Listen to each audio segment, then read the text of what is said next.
Hello, and welcome to a Sunny Book Nook. Today I will be giving you some LGBTQ Asian book recs because Pride Month is coming up very shortly, and Asian American Heritage Month is ending also very shortly. So I wanted to kind of combine some of these and also talk about books that I feel like are pretty underrated on BookTube and on the book internet sphere. So let's just jump right into it. I'm going to be going from most non-underrated to like most actually underrated. So yes, the first book, or duology actually, that I want to talk about that is Asian and also LGBT is The Singing Hill Cycles by Nevo. The second book in the duology is When the Tiger Came Down the Mountain, and this book is very sapphic, and it has to do with like tigers who can shapeshift into women and a non-binary, like non-gendered cleric who is a religious figure, and their attempt to not be eaten by these tigers. And I think that this novella was very beautiful, and it's written by a Vietnamese author, and it takes on Vietnamese folklore and history and culture in this really interesting way. So that's my first underrated LGBTQ book rec for today.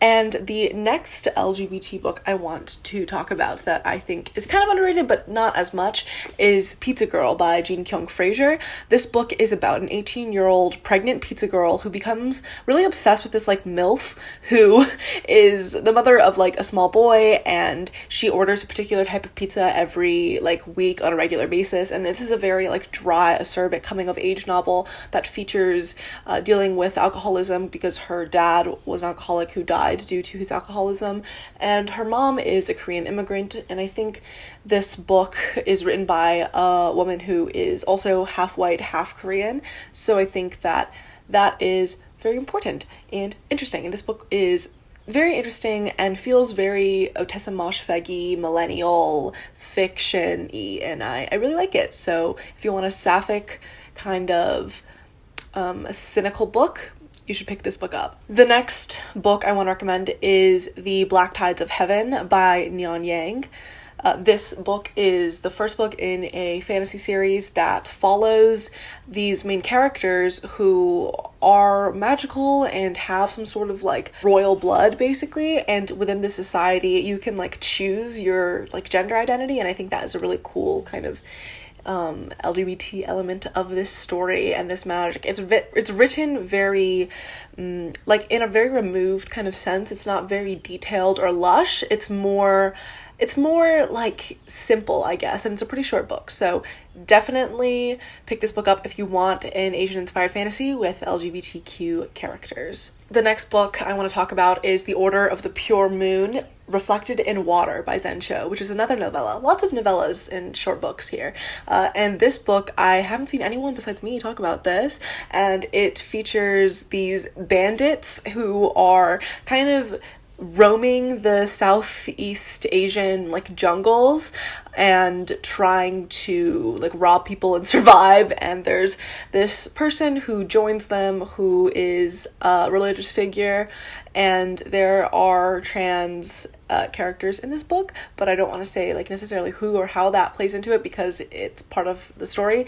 And I thought this book was very funny and witty and just a very interesting play on religion and magic and this lush, vibrant setting of like Southeast Asia. And I think our author is Malaysian. And speaking of Zen Cho as an author, I really want to recommend her other book, The True Queen, which is the second book in a series, I believe, but you can read this as a standalone, which is what I did. And The True Queen is about these two sisters who are like identical twins, and they have no idea how they were born or like who they are really. They just kind of emerged one day, and now they are in Malaysia practicing with this witch woman, and so one of them has like magical powers, and so she is a witch, and these two girls are going to be sent to this school of dermaturgy, which is like magic in London, to kind of do a cultural exchange program of like, oh, how does English magic vary from like Malaysian magic. And there is a sapphic relationship in here and a lesbian main character. It's so sweet. This book has such an interesting magic system because there's like the magical realm and like the fairy queen, and there's also the whole like the political side of what it means to be a woman and possess magic within especially like England, because it's very hush hush, like, oh, you, that's not allowed for you. And we kind of jump in between perspectives of the woman who runs the school of dramaturgy for women in London and the girls who are the real main characters, like the witches or the witch sister and then her other sister. And on the way to like in the process of trying to go to London during this magical journey, one of the sisters, the magical one, actually just like disappears, and the other sister is like, what the fuck is going on? I don't know.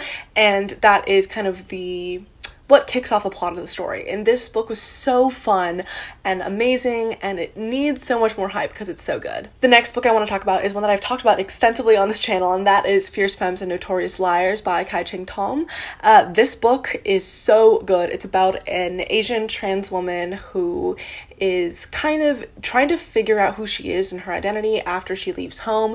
It kind of takes on this fairy tale like quality and the magic and gorgeous prose of like a fairy tale, but it's very accessible and lush and almost literary fiction-esque, but still has like those YA vibes and has like magic. It's just such a wonderful like amalgamation of genres. It feels almost like autofiction, so definitely pick this book up if that sounds interesting to you. And plus the cover is just so beautiful, and every person that I've recommended this book to who's read it, regardless of their whether we have similar reading taste or not, like has loved it, so highly recommend. The next book I want to recommend is by another Asian trans woman named Vivek Shreya, who wrote The Subtweet, and this book is about like the indie music scene and like social media and how that impacts people's relationship with each other. These two brown trans women artists who one of them makes like a cover of the original song, which is like very underground, doesn't have that many streams, like,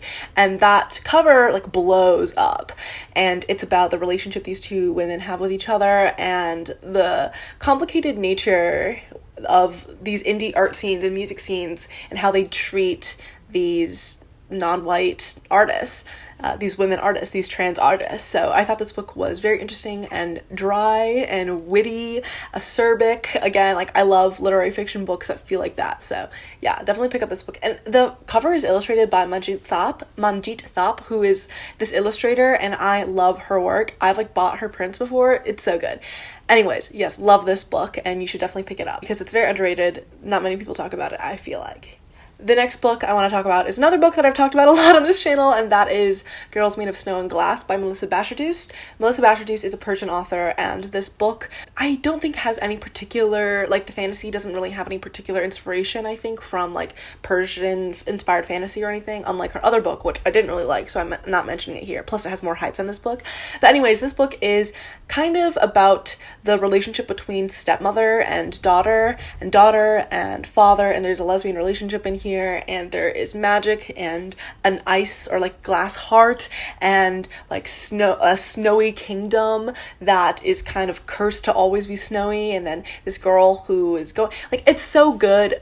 Oh my gosh, it's basically like, people say it's like Frozen, but it's not. It doesn't really have the same plot as Frozen at all, I don't think, but I think that nonetheless it is still very good and plays on a lot of very common fairy tale tropes of like the evil stepmother, or like the girl who like can't love because of she has a glass heart, or you know, things like that, and plays with them in such an interesting way.